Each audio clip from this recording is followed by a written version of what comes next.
Tushar Bansal, the CEO and founder of Avtaar, with us today to share their entrepreneurship experiences and give insights on entrepreneurship and help us build our own startup if you want to. So, over to the speakers. The first thing which we have in mind is Tushar would like to know from you that how did you start your entrepreneurship journey and from where did you get the inspiration? Yeah, sure. Am I audible? Yes, you are. Okay, cool. Hi, good evening, good morning, everyone. Yeah, it's been a dream to start my own company. I think a lot of us have this desire to be our own boss and enjoy building our own company, do something new and innovative.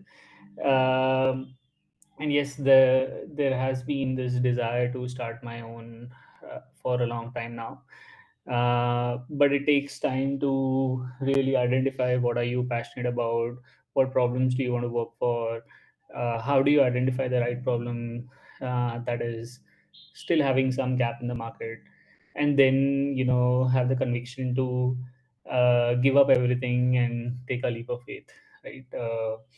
So I think the biggest thing that drew me was the pain point that we are trying to solve, and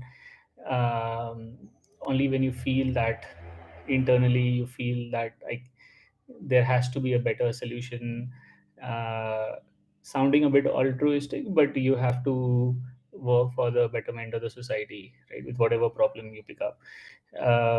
Unless that desire was not creeping in very strongly, I was not ready to start, right? um, I'll also admit there are a few external situations that helped me start, namely COVID. With a lot of free time on my hands, and the entire world in lockdown, I had plenty of time to think, what am I doing? Is this something that I really want to do or not? So yeah, I'll say internal and external factors contributed to this.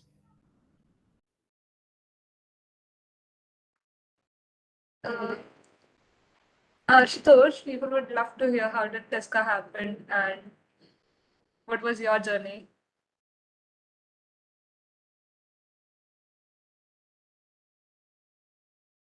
This is my first experience and first with IIT Delhi, this thing, I'm doing it. So I have been associated with many organizations at Jaipur, so wherein we are going for the entrepreneurship talk. So my name is Ashutosh Agarwal, and I've done my engineering in electronics and communication from Nagpur, and I've done my MBA in marketing from KJ Somaya, Mumbai. And I started Tesca in 2009. And 2009, Tesca, like we are manufacturing equipments for engineering colleges and universities for the laboratories. And apart from that, now we have entered into projects. So those projects maybe for the educational institutions, we are supplying the equipment, the softwares and everything. So we are acting like a turnkey solution provider. So we are based out of Jaipur.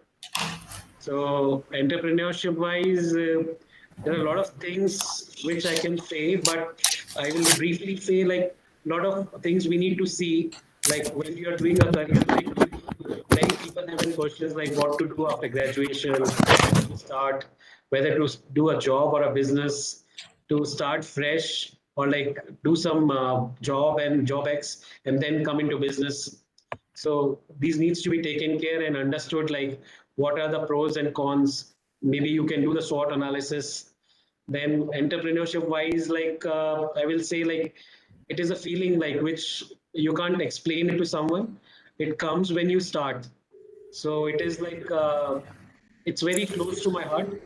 And then you should be ready to fail, and then you should be ready to emerge as a winner. And then I will say, like out of 10 out of 1 person will survive and do very well. Hello, Yeah. is it Aditya Jangir? Yes. Hello, sir. I'm please. I guess there was some error. You can continue. Yes, yes. So like it is a feeling like which needs to be felt, and then there is a long bridge what do you earn and take that big risk, like from a corporate job, which is in good lump sum amounts, and then to leave that figure and come back to your job, come back to business, start your business. So that confidence, your family support, a lot of things are there. So we can discuss during the panel discussion. So these are few points I'm just arising on which we can continue our discussion. And then second question that comes into mind is like whether to loan that amount or you start with a small money. So maybe loaning that big amount and then taking the risk. What will be the pros and cons? How to enter into the legal formalities and documentation. Then always consider about marketing, like 4 P's of marketing, 4 P's of product, like 4 P's of marketing we can discuss, like product, price, place, packaging.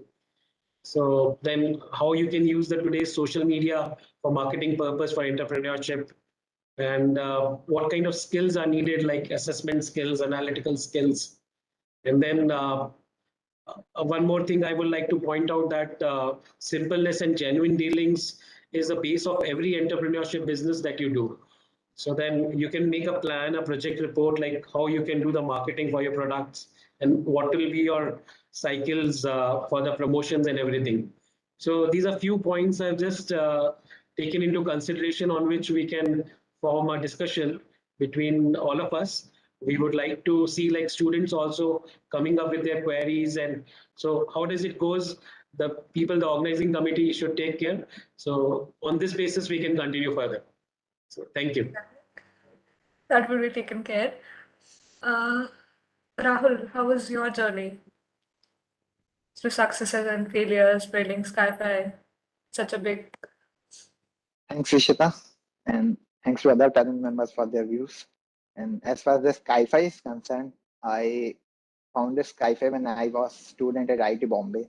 So at that time, I was working with Team Tech Fest as a accounts and workshop member. So at that time, when I was conducting the workshops on behalf of IIT Bombay, I have seen the huge gap in the area of skills and training the service providers were providing at that time. So at that time, I decided that we are students at IITs and we are obviously technically well equipped and most of the others. Then if we are providing the same services with the better efficiency, it would be good. And then I started Skiify. So initially, if the investment thing is concerned, we have invested only 2,000 rupees in Skiify way back in 2011 when we were students. We have just bought a domain and a hosting from eWeb Group. That's the only investment that we have done in Skiify. And after that, we obviously, because of the IIT thing, it was much easier to get initial projects and initial workshops that we have got in 2011 and 2012 itself. And then what we have found, yes, we were giving the good services, we were providing good training services to the students. At the same time, we were getting a good amount of money from that particular thing. So when I completed my education in 2012, instead of joining a job that I have got from IIT Bombay placements, I've decided to continue with the Skiify. And then after a couple of years, we started providing software and business intelligence services to the abroad clients. And then again, everything worked out very well. And the again, because of the quality of services that we have provided and the quality of efforts that we have got from our employees. So mainly whatever we have got till now is basically because of the things that the basic line that honesty is the best policy. It is the line that generally be seen in our moral science books in class 2 or class 3. But this is a line if we are following in businesses also, it can be a huge success. And again, coming to the entrepreneurship, what I believe is that if we are talking about the progress of nation or any country can be described from the two main things that are human resources and natural resources. And everything else is a, you can say, permutation combination of these two.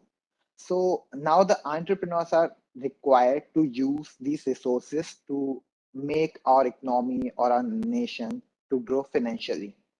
Now, the main thing is, for example, this panel discussions there, and there are many events and that sessions that I've hosted and I've delivered talks on entrepreneurship.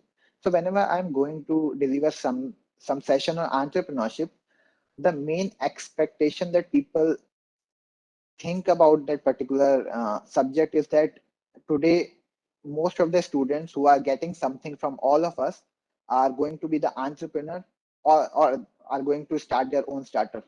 But this is not the way it should be going in the direction of. So what I say to each and every one of you, for example, if there are 100 students right now, and we are here to talk about entrepreneurship and giving some guidance and mentorship to those students, but I'm damn sure that out of those 100 students, only 5 or maximum 10 are going to start something on their own. And again, out of those 5 or 10, only one or two will go to the, you can say, go far, if we are talking about going far into the continuing their startup. But again, the main thing of this panel discussion, as well as all the sessions that I generally deliver, is not generally to focus on those 5 to 10 students, because those 5 to 10 students are going to start, and they will start generally because of these sessions. Sometimes some of their problem are getting solved because of some guidance or mentorship from the people who are already working in industry. But apart from it, if we are not providing anything to them also, then also most of the time they are going to do whatever they want to. Coming back to the other 90 or 95 students. Now, what I think about entrepreneurship is, it is not about only those 5 students. When those 5 students are going to start something, then rest of the 95 are also going to play their part in whole process, the whole entrepreneurship. Fine. So one entrepreneur is there who is going to start.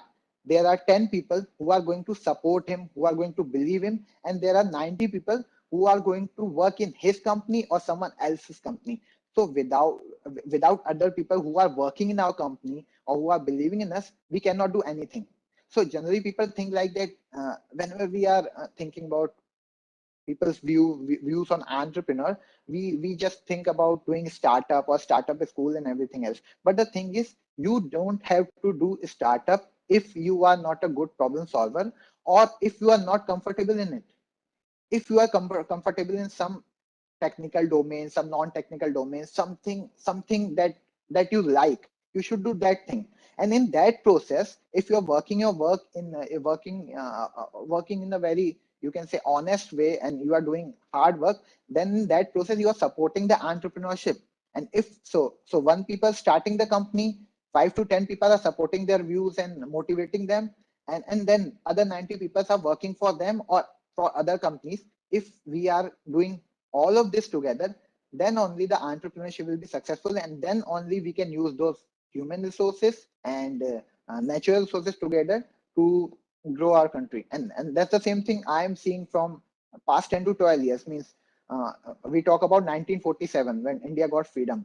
Again, yes, I know there were many startups, like TCS started in 1968, Infosys started around 1980 or something.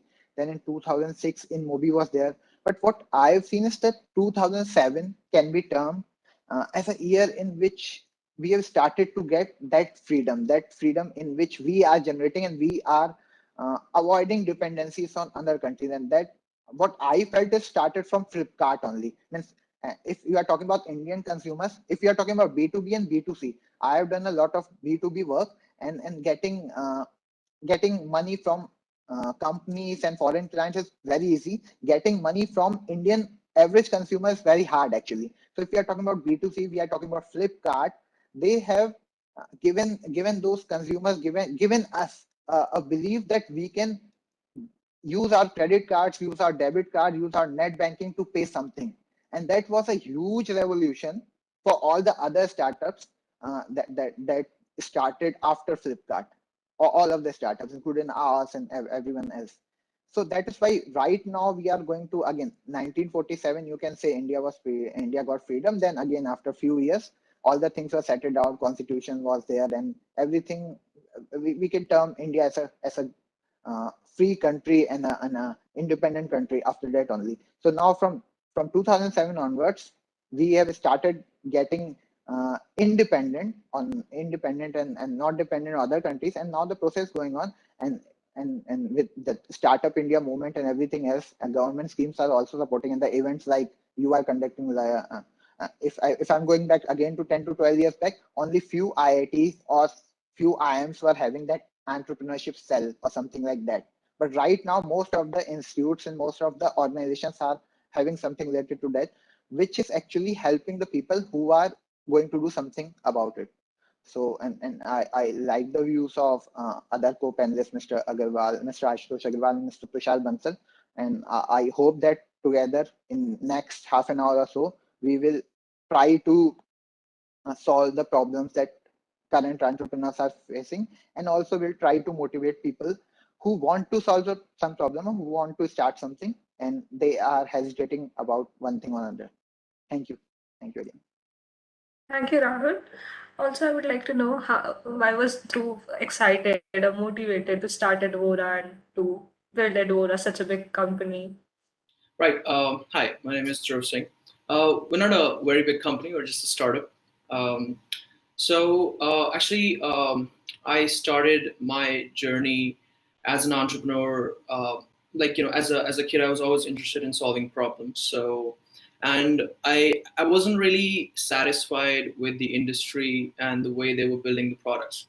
I mean, my understanding of the current, innovation industry is that they have a lot of resources, but instead of building a hardcore engineering company, they focus more on sales.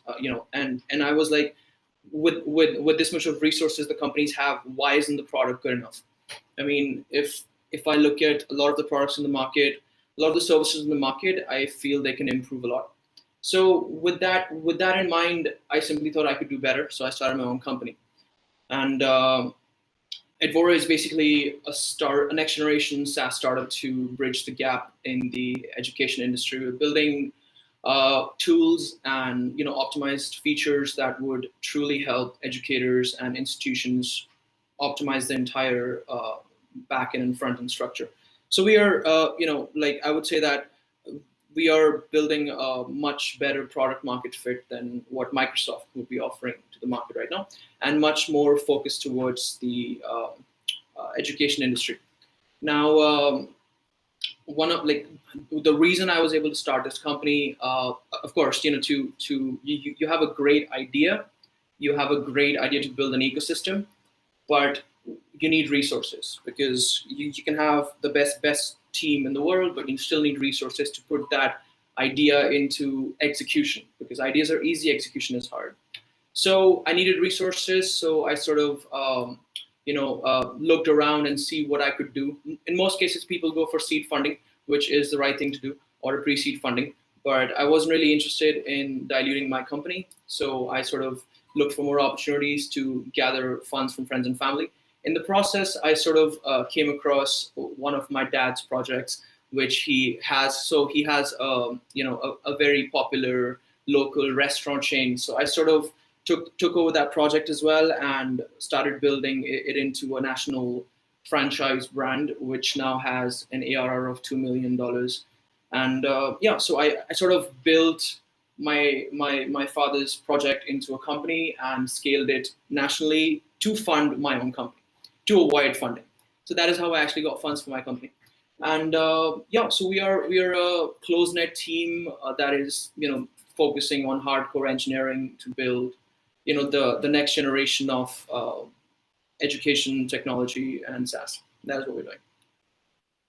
We're based in Advent Towers in Noida. That is our first HQ, and hopefully you would see us growing across India very soon. Yeah, sure. We'll see you grow across India, across the world very soon. With all these entrepreneurship stories around, it is very easy to be manipulated and to think that we like entrepreneurship. But do you think entrepreneurship is for everyone and everyone should go for it? Or what does it take to be an entrepreneur? Who should not go for it? I think everyone. I think everyone can be an entrepreneur first. I don't think you need a college degree. I don't think you need a high school degree. I don't even think you need. I think you need a great idea, and that idea should be based on solving a problem, or simply building something better and more usable and more cost effective. You can have an innovative product that can shift the industry, or you can have a really cool, cost effective, great UI UX, gone into it, product that could take over the competition. So I think anyone who has a great idea can be an entrepreneur. Anyone who has a great plan of action can be an entrepreneur. And yeah, funds will be an issue when you start your own company, but if you persist, you can figure it out. So I believe if you're an engineer and you have an idea, you should follow through with it. I think that is at least my perspective, because waiting is not a good idea.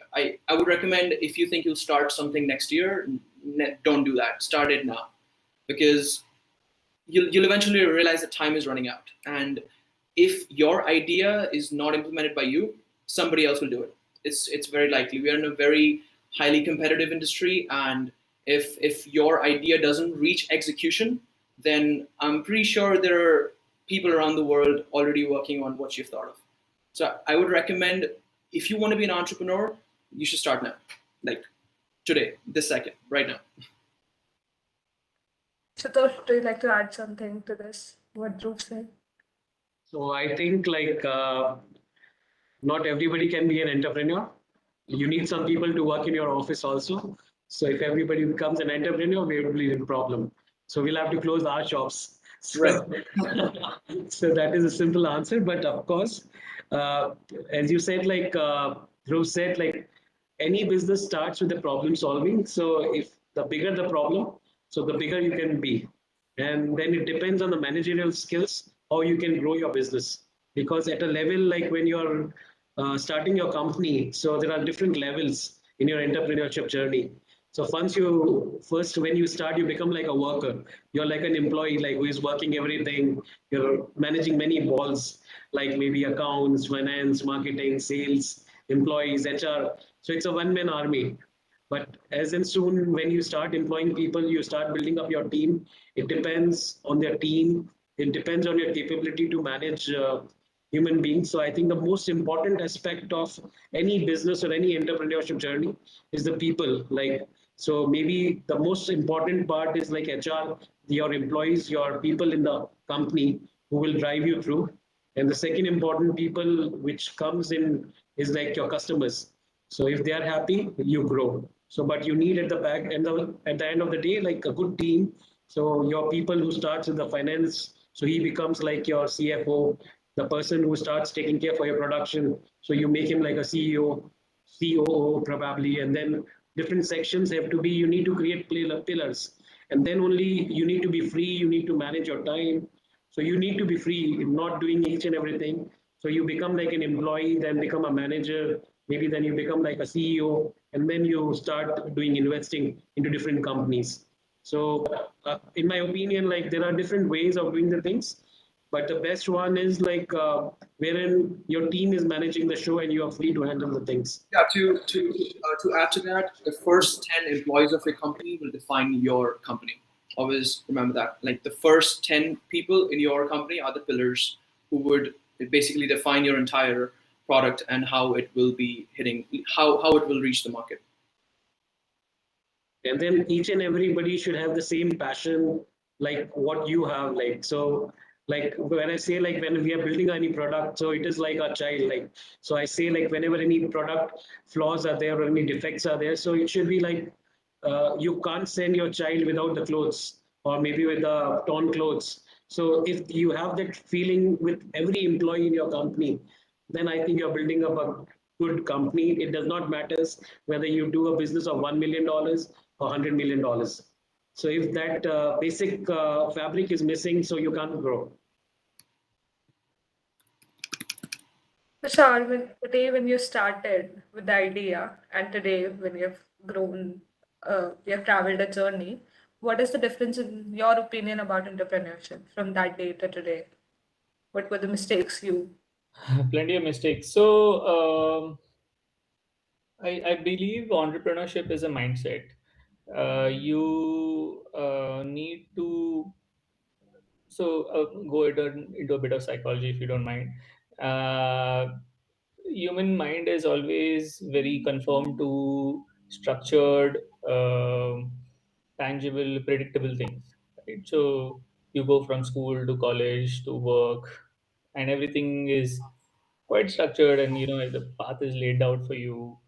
Um, the way one of my mentors described entrepreneurship is you are jumping out of the plane and then you are assembling the parachute. So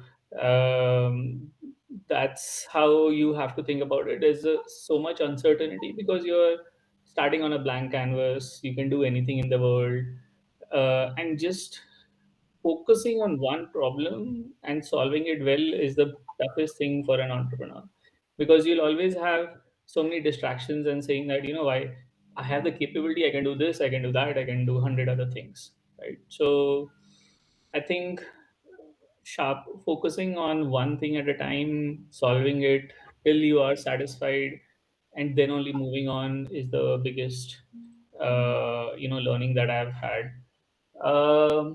The second learning that I had was, I there are three pillars of any company. First are people, second is the problem, and the third is the business, right? Like, how do you earn money? And in the last in my journey so far, I've over invested on people and the product and problem, but not so much on business, right?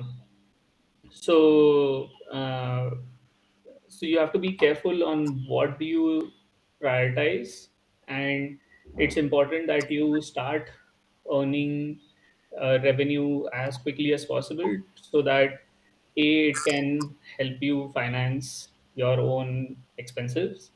And also, when people pay, then that is the biggest validation that whatever you built for them has driven value, right? Otherwise, it will always be taken for granted. It will not be really understood by the user, right?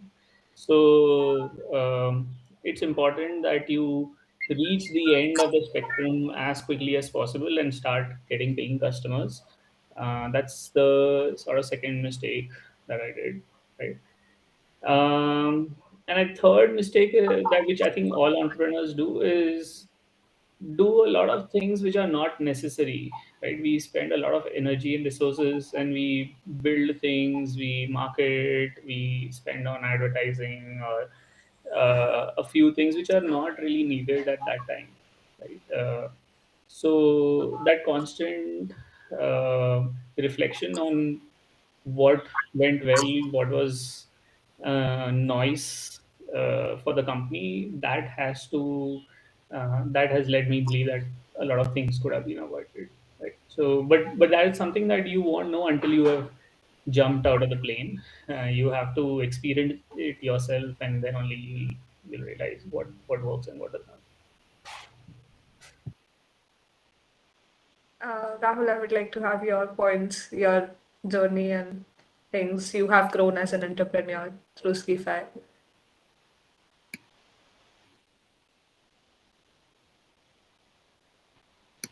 The other panel members, Ashutosh, have already discussed.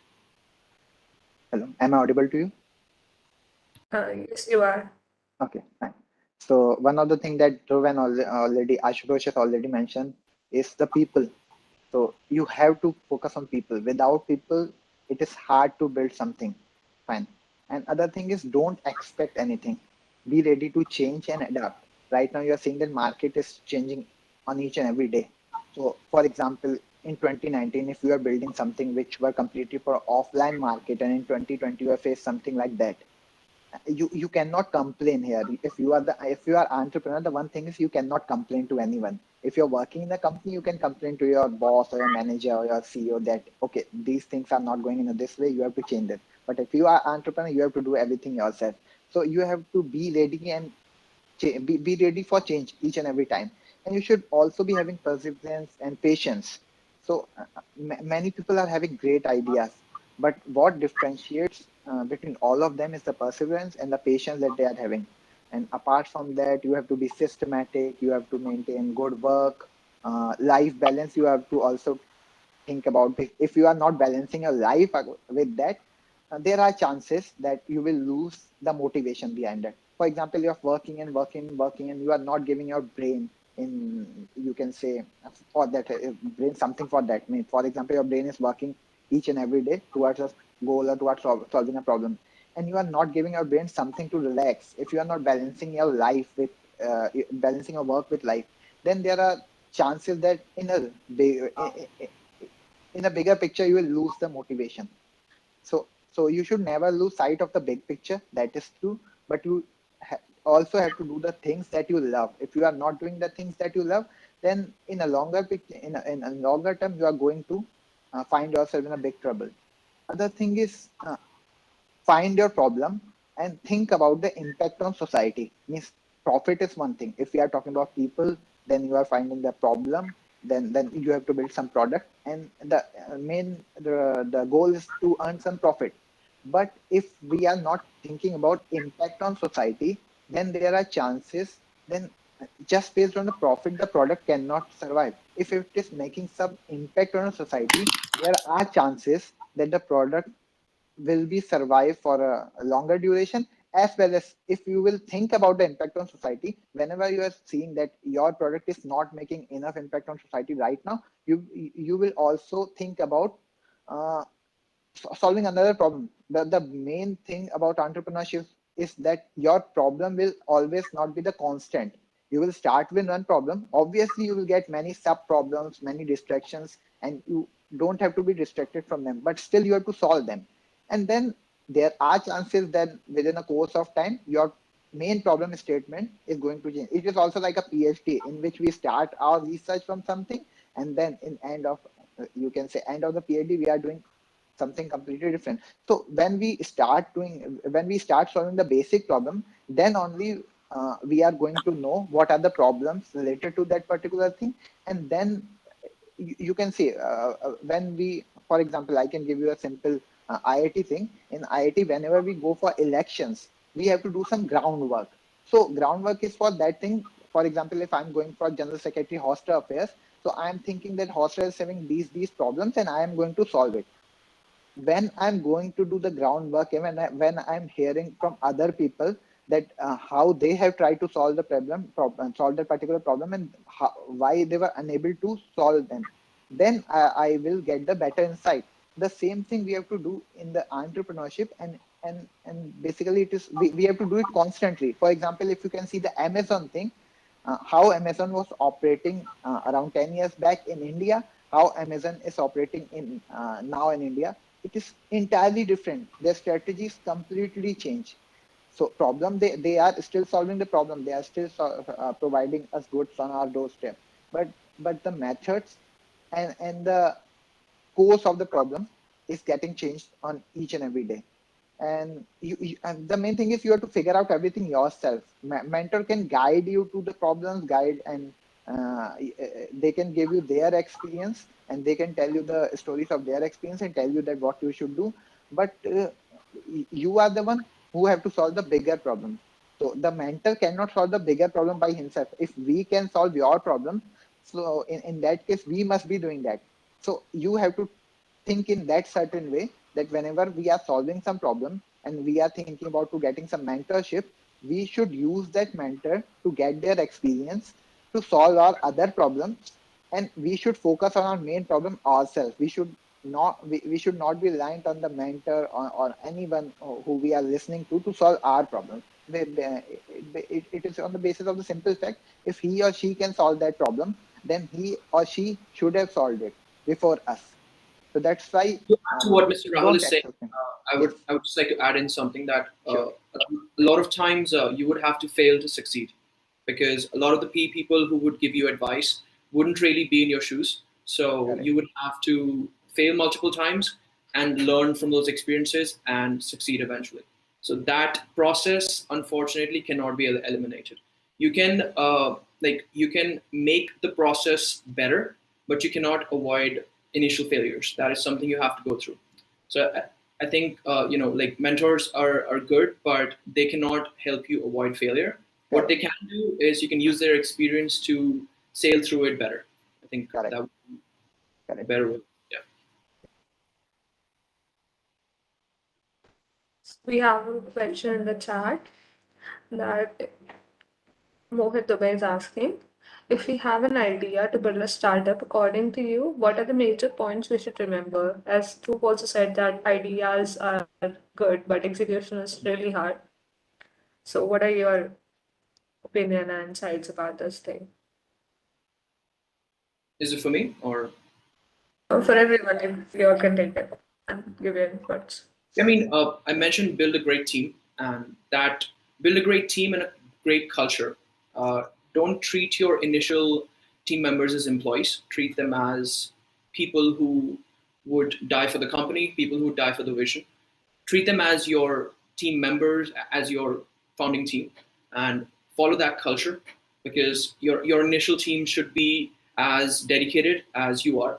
It should not be like it's 6 p.m. and they're leaving. It should be they're leaving when we have done enough.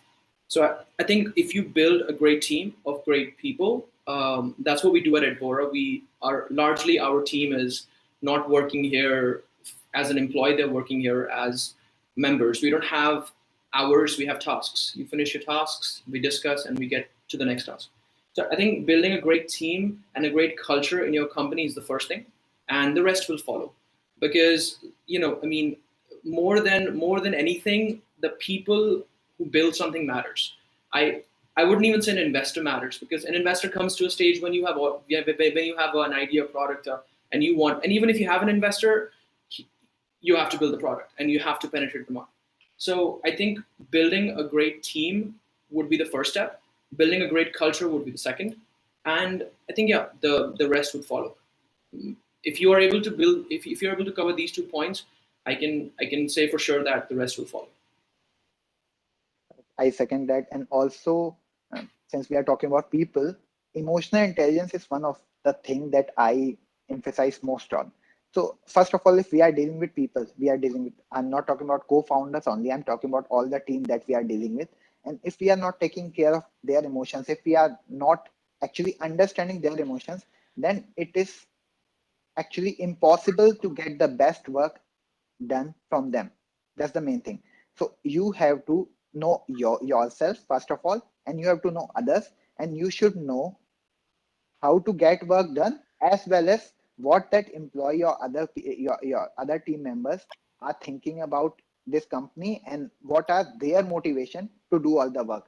So if you are just thinking about yourself, your company, and your profit, then there are chances that you can get it for shorter duration. But for longer duration, if you are not thinking about it from the employee perspective, if you are not thinking about the people from whom you are getting everything, if you are not thinking about giving them back to what they want, then it will be difficult to get things done in a longer picture. So basically, you have to optimize that what your employees are thinking, what your employees from which things your employees are getting motivated, and what culture they are asking for. And then you have to think what you can provide, and you have to optimize between this giving and taking. If you are just thinking about giving, then obviously you cannot even run a relationship. When you are in a relationship with one people, if you are not giving, there are chances that your relationship can be ruined. The similar thing, if you are dealing with 100 people and 1,000 people, and if you are not thinking about giving, then there are chances that in long term you are not going to get the same amount of energy in them. According to me, in nutshell, I will say there are 5 P's that everybody should understand when you are starting your entrepreneurship journey: people, your product, the price, the place where you are going to sell it, and maybe the packaging. And everything will follow with that. So these 5 P's, if you manage well, things will be all right for anybody.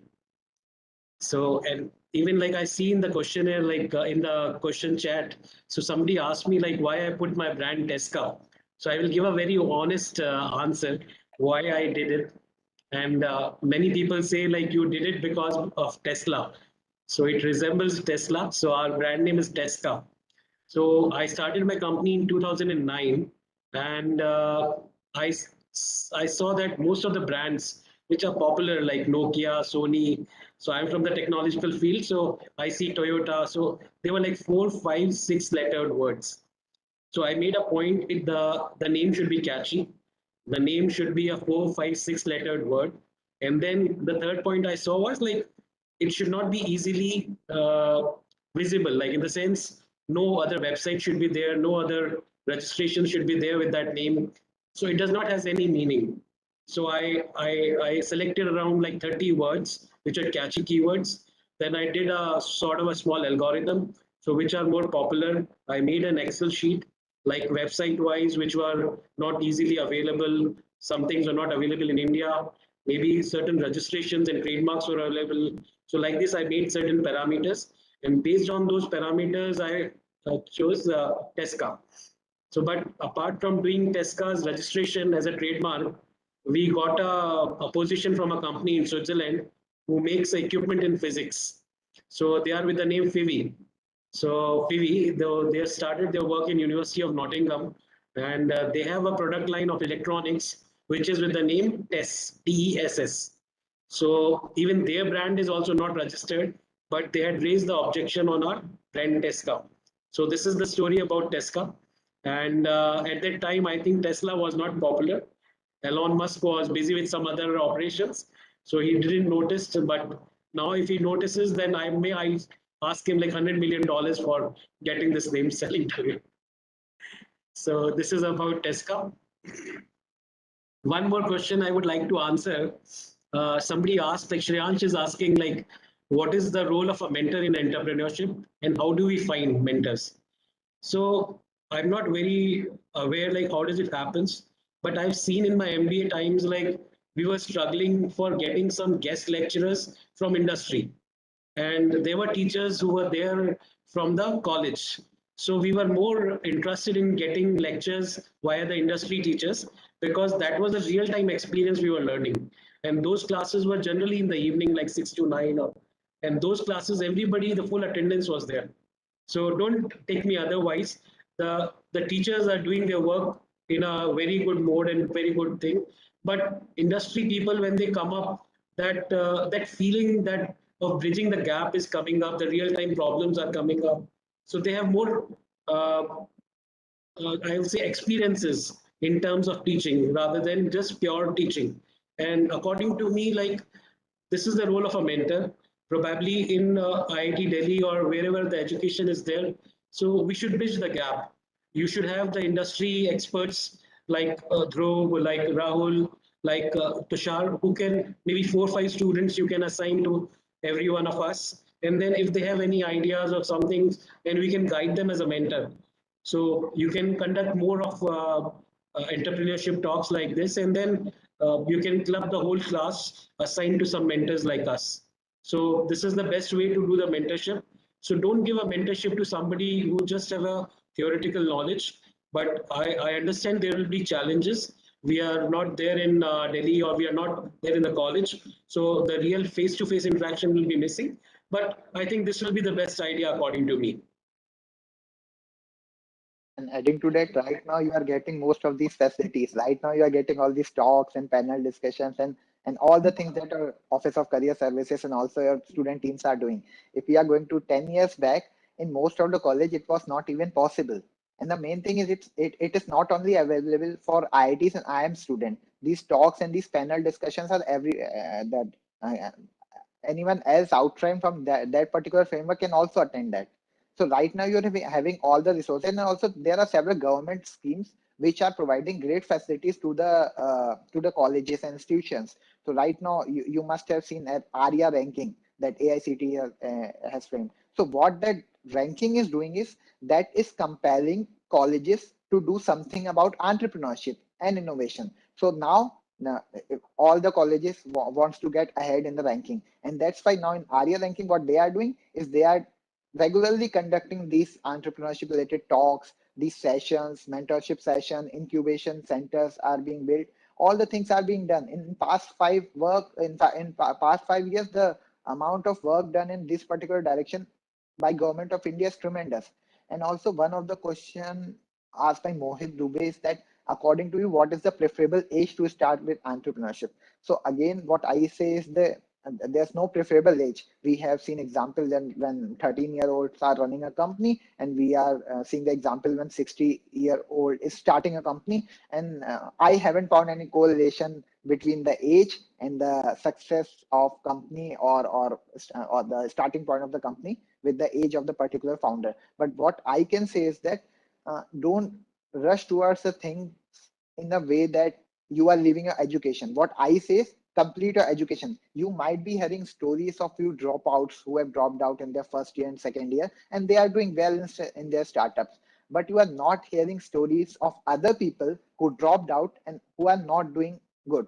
If you are really believing in your idea, and if you are in your first year, and if you have done some prototype, and if there are other people who believe in you, and you are thinking that next 3 years are going to be wasted in education, then okay, you might be able to do that. Some people might not be able to do that perfectly. In other case, if you are in a final year, and if you are thinking that you are having a great idea and you are not going to complete your 8th semester for that, I personally, I don't think it is a good decision. I can say that whatever company you are going to start, uh, obviously you can start while being in the final year also. Right now there are incubation centers, and there are people who are supporting all the students for running other companies and the ventures. The thing is, don't think that whatever education and whatever things you are getting in your institute are going to be wasted. Eventually, directly I cannot tell whatever I learned in my curriculum, I have applied that thing in my startup, but indirectly whatever I am applying in my startup, I have learned in all my college days or working in councils, dealing with people, dealing with professor. If I'm not good at studies, then I have to deal with my professor. At least I have to get good marks. In same way, if I'm going to solve some problem, I have to be I have to have that perseverance and patience, and I should know how to get the work done from that. If I am not studying and I know how to get marks from that particular professor in college, then or if I am running my own company and I cannot give dedicated time to studies and I have to complete my education also, the same thing I can apply to my startup also, that I can get the things that I want to get from that. So that is why there's no preferable age. But again, if I'm just talking about the education point of view, after education, after completing your education, whenever you are ready, you are having a problem and you are having a solution, just start. I'm not telling you to wait for anything, but please try to complete your education. Again, many of the people are not supporting this thing. They are telling that whenever you are having any idea, whenever you are having any solution, just go for the startup and everything. But I prefer to at least get your graduation done. And after that, whenever you are getting anything, any idea, any product, just launch it. Thank you. Thank you so much, Rahul, for this amazing information. Also, I would like to thank all the speakers, Rahul Lakhmani, Tushar, Bansal, Ashutosh Agarwal, and Dhruv Singh, for this amazing panel discussion. I would also like to thank the audience to be such a wonderful audience.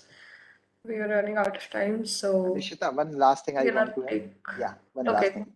So as you asked about mentorship and all, so we four are there. You can always contact us for any mentorship or any queries related to a startup. We cannot reply back to you instantly, but surely we will reply back to you. And you can get our email IDs from your student coordinator. My email ID is at rahul@skiify.com. Simple. Or you can contact us on LinkedIn or any other social media platform. Just give us your queries and we'll reply back to you within 2 to 3 days. And I'm sure the other panel member will also do the same. So please Oh, yeah, get back okay. to us whenever you need any help. Okay. Thank you so much for the discussion. We do have your email IDs, and anyone can have it from those his team if they need, and we can reach out to you on LinkedIn as well. That was really a wonderful session. Thank you so much. Thank you, everyone. Thank you.